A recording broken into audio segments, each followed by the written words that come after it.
I'm Roger Brooks. My guest today is Rhett Power.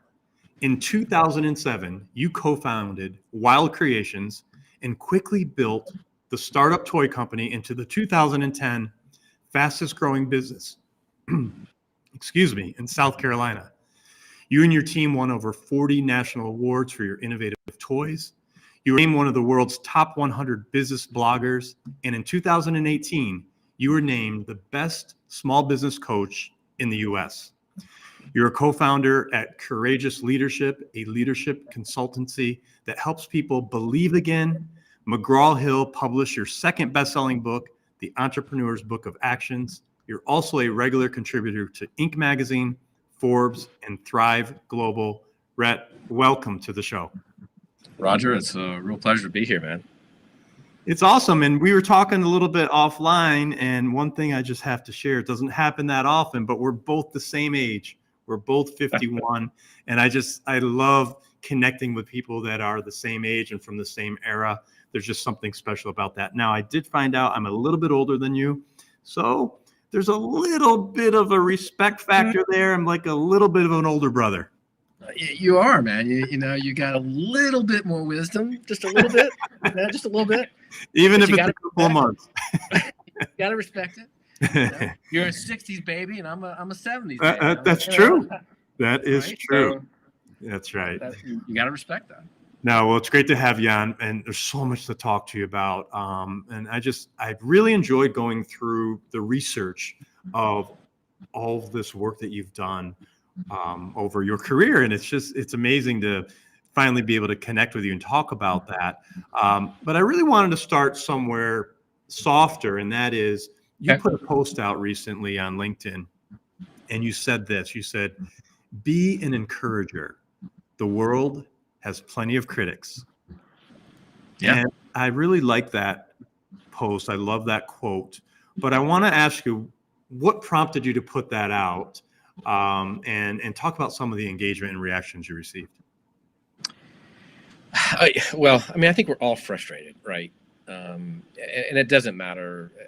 This is not a political discussion, but I think that we're all frustrated with the dialogue today and how it's done and how, I grew up, in a family where dialogue and conversation and voicing your opinion mattered and how you did that was important, right? How you talk to each other is important because in the way that you talk to each other, you can come to consensus, right? You can, if you respect other people's opinions, you respect other people and their views, then you can ultimately build consensus and find common ground. And, the other thing is that we often, I remember the first time I'll get into this maybe in a little bit, but I've sort of defined my life by quitting. And I remember quitting one of my first jobs to say, well, I'm going to start a business.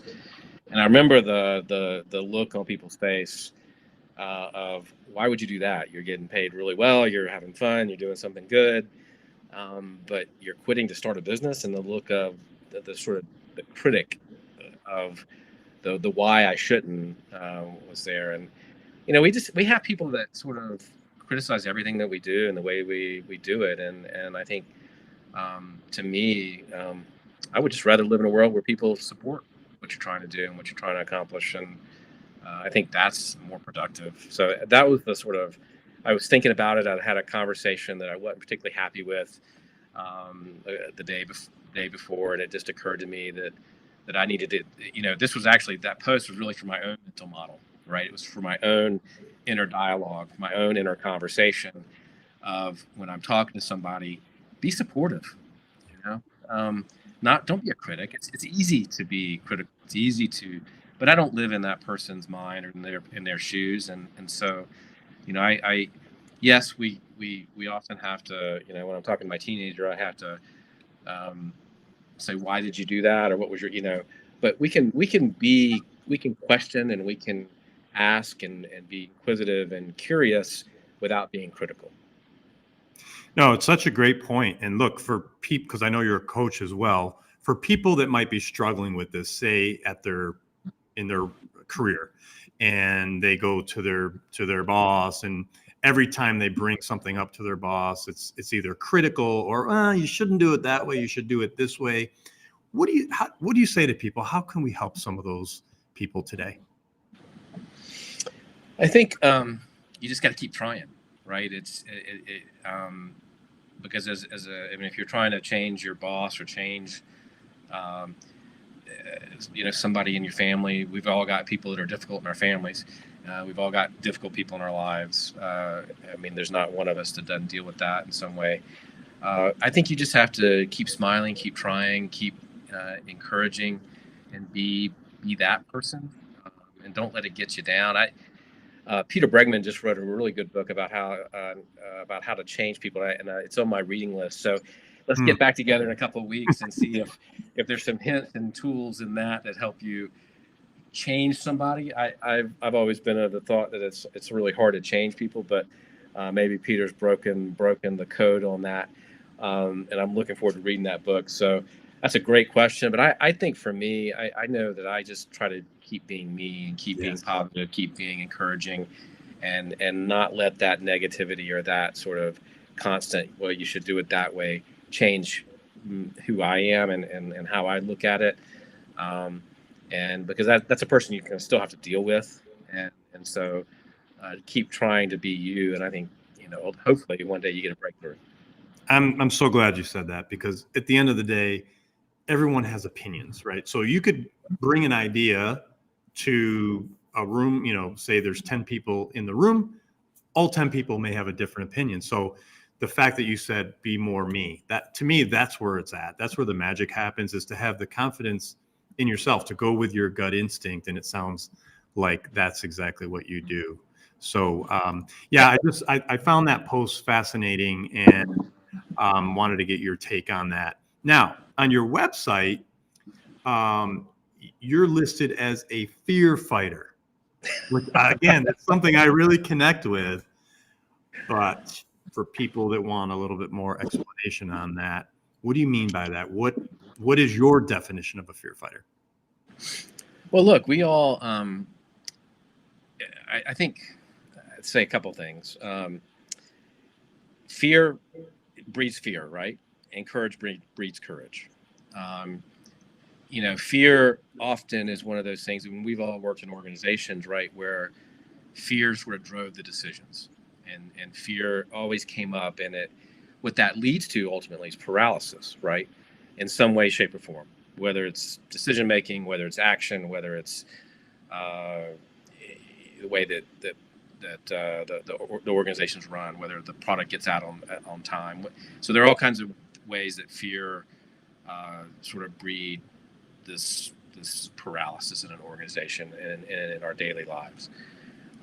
So what we do at Courageous is really help people understand what those fears are, understand what's driving those fears, come up with a plan to number one, so there are three ways to sort of fix that, right?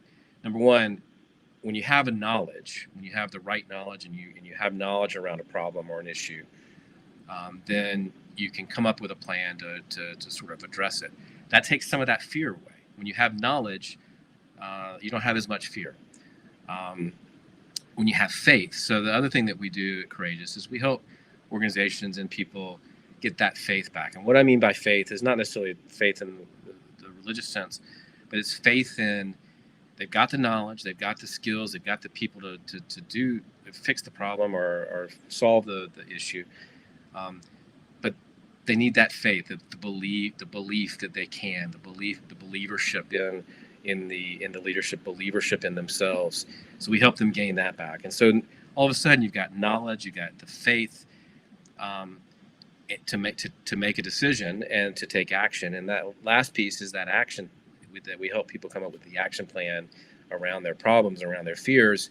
All of a sudden, with knowledge, faith, and action, you have the ability to sort of take the fear away. And all of a sudden, you can make a clear, smart, forward-looking decision and take action on it, and get rid of that paralysis, which is what's holding back. And look, I mean, we're in the middle of a business apocalypse. Let's just put it out there, right? You've got just so much going on. You've got businesses disappearing at a rate that is staggering. If you look at the Fortune 500 and what's happening there, it used to be on the Fortune 500 for 75 years. Now the average lifespan of a company on the Fortune 500 list is 11 years or something. So we're getting big companies are getting disrupted all over the place, right? You have time, but you don't have enough time. I mean, there is just, with the rapid pace of change and the way things are moving, we go from financial crisis to pandemic.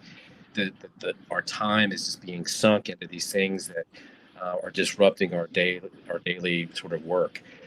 To borrow a Marshall Goldsmith thing, what got you here won't keep you here. That is such a truism to me. You can't look at what you've done to get you where you are. You really have to be forward thinking. You can't look at the past. If you'd ask a CEO 2 years ago about the future of remote work in their organization, they probably would have said, "Oh, that's a decade, 2 decades away," right? That's a real issue right now that people are having to deal with, right? If you'd have said, "I'm going to have supply chain issues like we're having," that wouldn't have been on their radar, right? I was talking to last 2 years ago, I was talking to a CEO of a Fortune 100 company. And he said, we had game planned all kinds of disaster scenarios. Sending everybody home to work was not one of them, and so, and then the other thing is that we're wired to fear change, and we're living in this massive era of change, and so companies are really struggling, and our job really is to help them fight that fear that helps, or that makes them just sort of stagnant. Yeah, no, and I love your 3 points of knowledge, faith, and action. Again, it's systemizing and looking at fear in a way that, okay, if you kind of step away from it and look at those 3 pillars, then it's something you can combat. And appreciate how you put that all together and explaining that as well. So something fun I wanted to transition to back when, we were the same age, back when we were both about 20 years old. I worked for a guy, his name was Jim Sapp, and he was the founder of the Teddy Ruxpin toy, the bear. And I thought that was the coolest thing. He was also Clyde Drexler's sports agent. I was living out in Portland, Oregon. I worked for them, and we were building Clyde's. Clyde the Glide, right? That's right, Clyde the Glide. We were building his clothing line, but I was always fascinated by the toys, and he did way more than the Teddy Ruxpin. That was the one that hit the jackpot. But can you talk about how did you get into starting a toy company, and what was that like? Well, that's a really roundabout question. So, well, that journey is really twisted. But I came out of college. I was working for Clear Channel Communications. I was a failed radio disc jockey. So then I went into the sales and marketing and the business side of it because I seemed to have a better knack for that than spinning record, or not even records. It was CDs. I have to be honest. It was CDs. And so, I did that for about 5 years, and then in the middle of that, really kind of, I guess I freaked out a little bit. I turned 28, 29, and said, wow, I've got a house, I got a 2-car garage. I don't have the white picket fence, but let's just say I had the white picket fence, and I was like, man, I don't want this to be my life. Like this, I don't want to look back in 30, 40 years and get the gold watch and think, man, this is all I did. So quit. I joined the Peace Corps. Actually went to Central Asia, ended up in Uzbekistan. And then almost at the end of our Peace Corps time in 2 years, 9/11 happened. And ended up, as I was in the region, I had learned Russian and I had learned some language of the region. We were next door to Afghanistan. The war on terror started happening. I took a job almost immediately with USAID, went into Tajikistan, and was helping with cross-border trade issues. And so I'd gone from radio to Peace Corps to now brokering trade deals and helping enterprise establish, because the region was transitioning from a Soviet-based economy at the time. It was only about 10 or 12 years removed from the wall, the Soviet Union collapse. So they were still struggling with, um, changing to a market-based economy. And our prevailing thought at the time was, if we solve this problem of 20-year-olds and 25-year-olds having no employment and no jobs, then we might make a dent in terrorism. We might make a dent in, in people being radicalized. So we were, charged with helping those businesses thrive and grow, and setting up the regulatory environment in those countries of Central Asia to sort of help that. And did that for about 7 years, and it was 6 years, and that was really fulfilling. I enjoyed it. I got paid to live and travel, and actually do good work. But around 2006, I'd been having conversations with a colleague, and he and we were the business people in the group, and we started talking about something else, and we started talking about looking for something else and doing something else and creating our own business and our own legacy. So I got that itch again to move, and so we quit those really great jobs that were helping and serving, to come back to the States and start looking at what was next for us in terms of a business. And we looked at everything. I'm going to tell you right now, we looked at everything. We even looked at a dead body removal company that was fascinating, had a great EBITDA, had a $3.5 million EBITDA, had contracts with state and local governments to remove dead bodies, which is a little weird, a little morbid. He had a patent on body bag technology. It was a great business. Could not get excited about it. We found this little one product toy company in Myrtle Beach. Older guy, didn't go to trade show. He just went to like pet shows every weekend, consumer product shows every weekend, and sold his little one product aquarium thing. And we fell in love with it. We bought the company, we bought the thing, and we ended up. It took us a few years to get the right model, but we knew it was a toy business product. We knew it should be in toy stores. We'd gone to some of these shows with him, and we saw how deep every week, 6 or 7 kids deep at his booth. And so we bought that company. We scaled it. We learned how to scale it. We learned how to do it. We learned how to manufacture the product.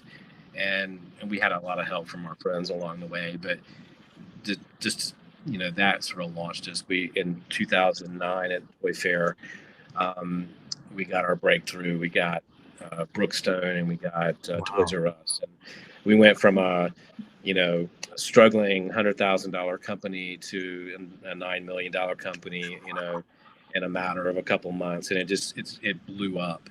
And so, and we did all that in sort of the middle of the financial crisis, which was interesting. Yes. I always say that the financial crisis sort of helped us be a better company, because we didn't have, even when we had $1 million in the bank and our EBITDA was out of this world, we couldn't get a line of credit. We couldn't get any help really, and so it depended on us having great relationships with vendors. It required us to be really efficient and really smart.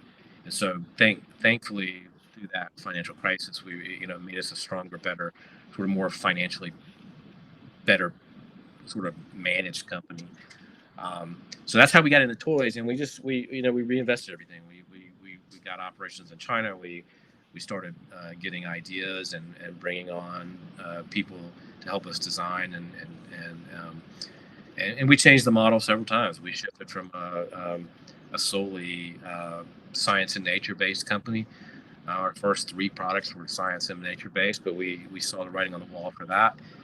Shifted and pivoted, and ultimately came a sort of a private label toy maker. But that was a journey, and it was a blast. There was so many ups and downs in that, but it was really a learning I'm always amazed at how much you mature, particularly your first time as an entrepreneur, and the things that bothered us early on that would almost make you break down and cry, and wither in the corner and just get into a little ball and say, "Oh my God, what have I done?"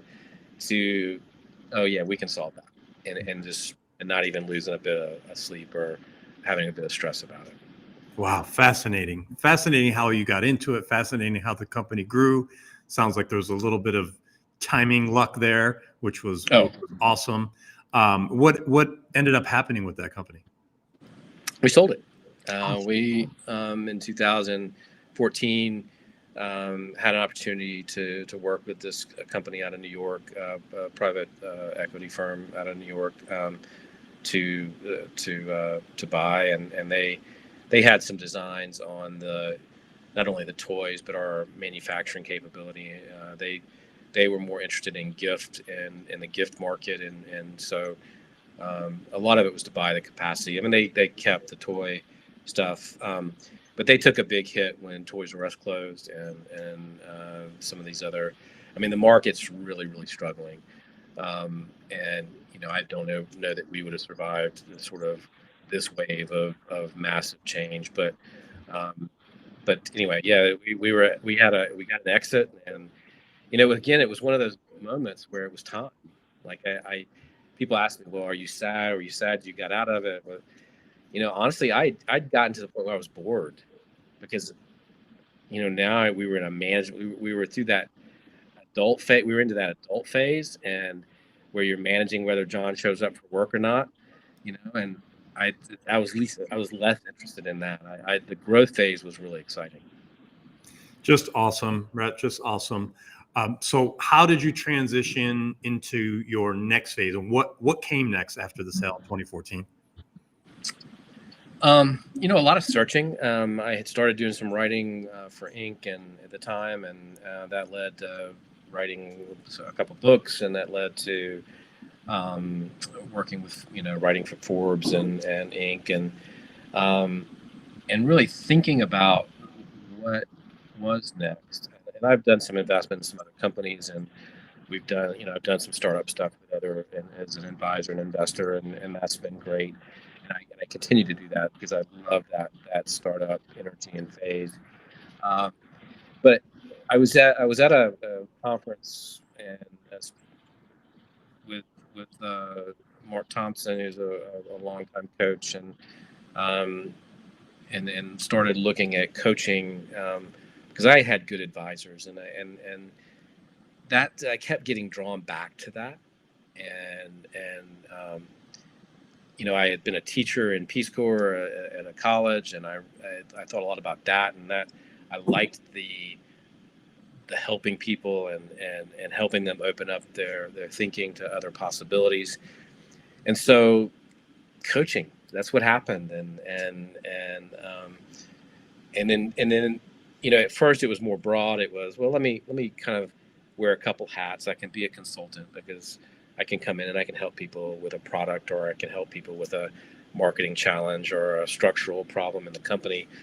And it was less about the coaching. I wasn't sure what that was going to look like, but as I grew and matured and learned what I really where my value was, it's gotten a lot more narrow into that coaching side, which is the leader, and that's what we do at Courageous is that really helping people break through the barriers that are holding them back, and that's where the focus is now, and it's really with high performing companies and companies that are already doing really good work, but can find that other gear. We all have another gear, right? We all have a next level where we can operate, and we don't operate in that gear very often. But we need to be operating in that gear, particularly with the environment that we're all working in now. We have to be operating in that other gear a lot more. Yes, no, I totally agree with that. And again, we're broadcasting on LinkedIn, where there's a lot of business people that are in need of coaching help. Who is your ideal client? Who are the types of people that you're able to help? I love people who are athletes who are coming out of a professional athletic situation or something, or been athletes in college, people who understand the value of coaching and understand that how much coaching can really help you find that other gear, find that other level.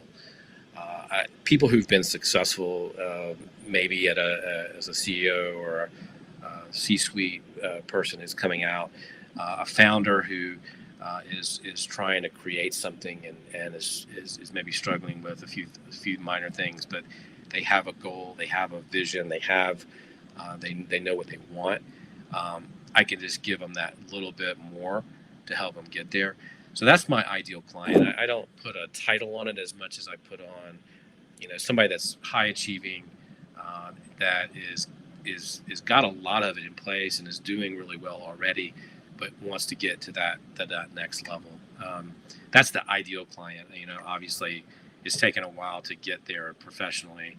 I've had to sort of learn and study and learn and be guided by other coaches, and I've had to coach people who are not at that place, and that's okay. But I know that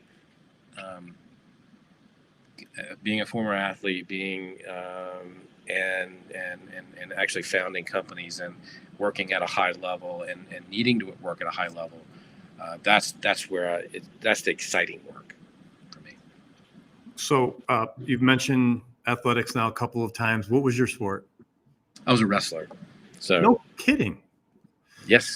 Wow. Now that's not a sport. Not the professional type. Right. Not the WWE. WWE. Yeah. No, wrestling's a fascinating sport, and I've had friends that have wrestled and have always been interested in that. It actually works with some people that have wrestled. What is it about wrestling in particular that? Because I know many wrestlers are high achievers. There seems to be some connection to that. What did you find in your wrestling, training and the coaches that you had? What is it about that? Is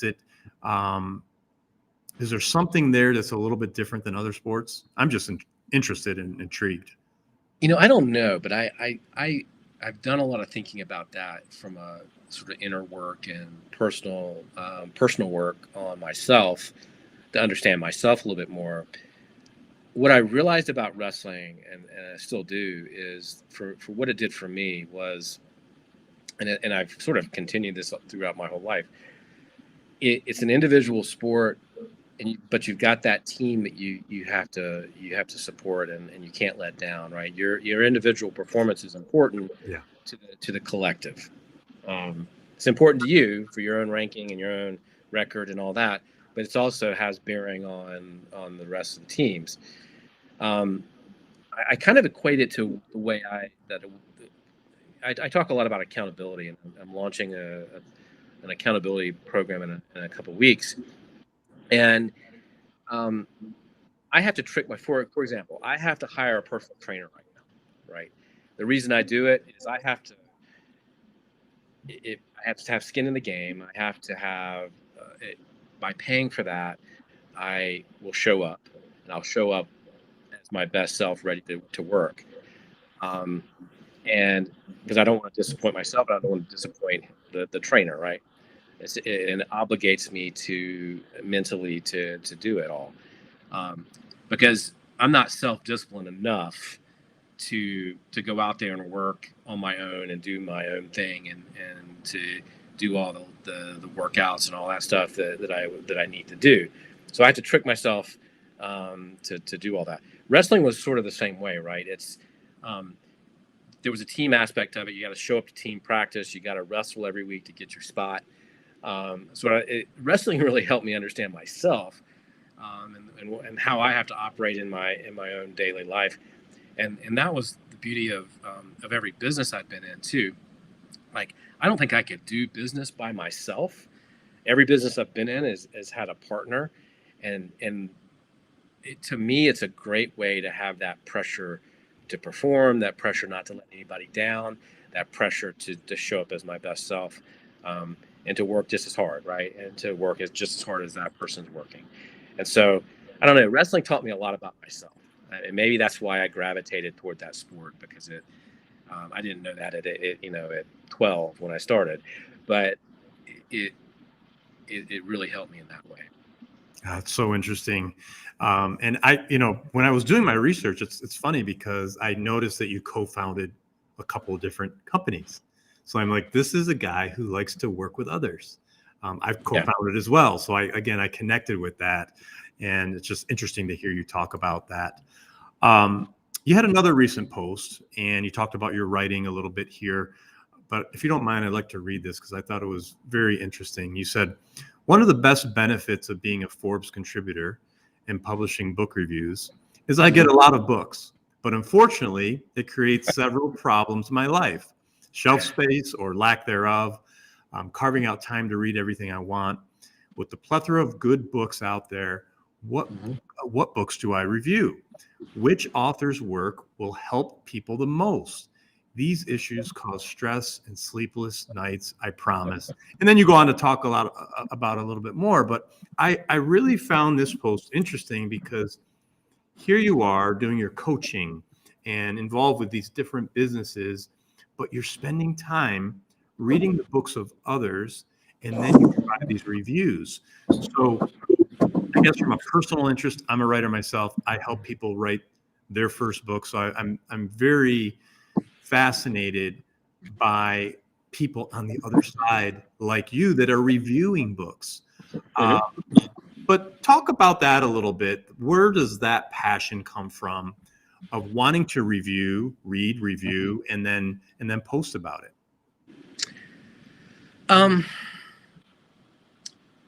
I guess it just feels like it's what I'm supposed to be doing. I don't know if that makes any sense. Oh, yes. That's a really fascinating question. I've never really thought much about.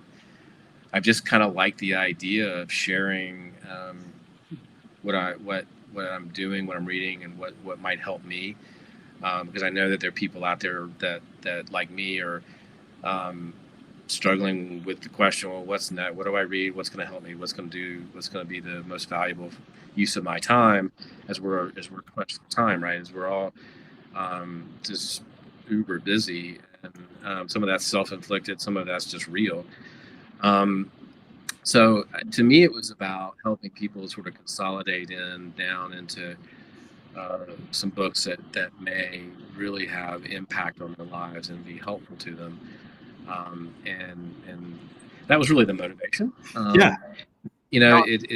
There's nothing really deeper than that. It's I think it's kind of fun. And the free books aren't bad.